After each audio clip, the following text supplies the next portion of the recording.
Hey, welcome. Today, we are going to go under the hood on a topic we all deal with constantly but almost never really break down: customer satisfaction. And we're not going to treat it like some vague, fuzzy concept. Nope, we're going to look at it like a machine with real, understandable parts that you can actually work on and improve. So, that brings us to the big question, right?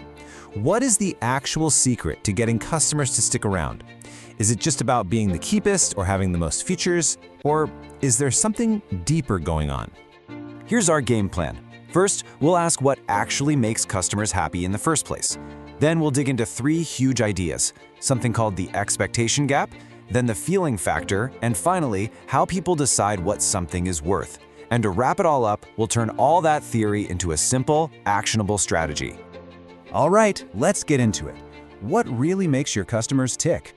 Well, it really helps if you stop thinking about satisfaction as this one single thing and start seeing it as something that's built, constructed from a few essential building blocks.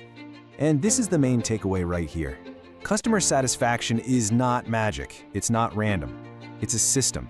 And once you understand these core parts, you can actually start to engineer it to build a reliable process for making people happy.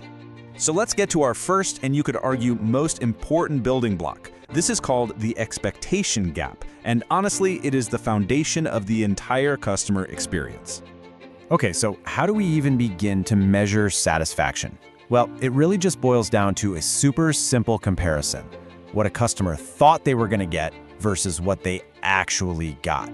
Now, there's a fancy academic term for it, expectancy disconfirmation, but don't let that fool you. The core idea couldn't be simpler.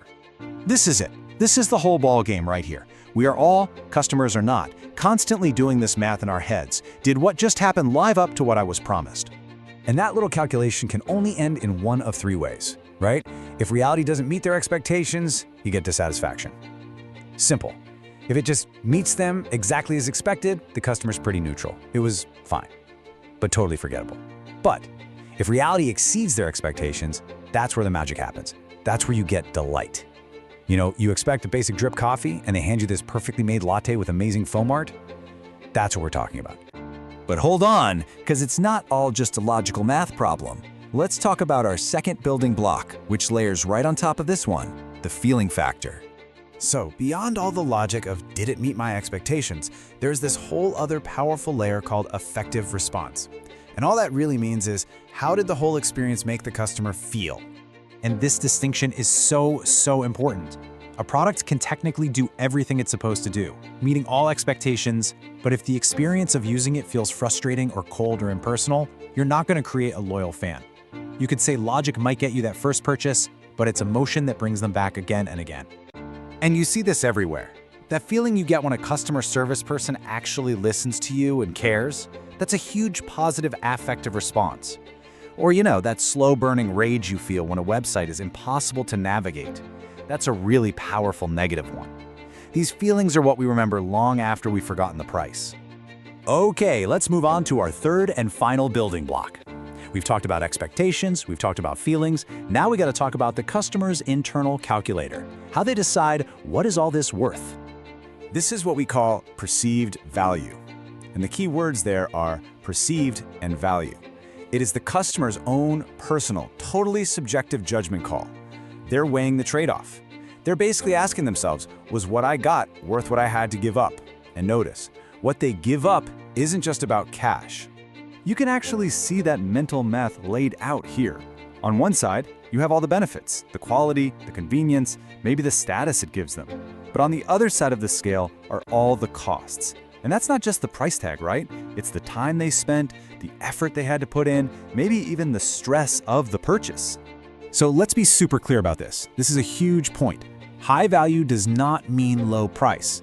A really expensive designer handbag can be seen as an incredible value if the benefits, the quality, the status, the feeling of owning it, feel like they just completely blow the high price out of the water.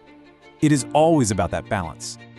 Okay, so there we have it. Our three building blocks: expectations, feelings, and value.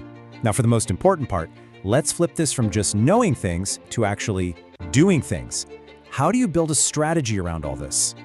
Well, it boils down to a pretty straightforward three-step process. Number one, manage those expectations. Be clear, be honest, and then just aim to over-deliver by a little bit. Number 2, engineer the emotions. Find those key moments in the customer's journey, like the unboxing or the first time they use your product, and design them to create a positive feeling. And number 3, demonstrate your value. Don't make them guess. Clearly show them all the benefits they're getting for their money, time, and effort. So as you can see, amazing customer satisfaction isn't really about nailing one single thing. It's about understanding and managing these 3 interconnected pieces. So the question I want to leave you with is this: now that you know how the machine works, which part of your customer experience are you going to go fix first?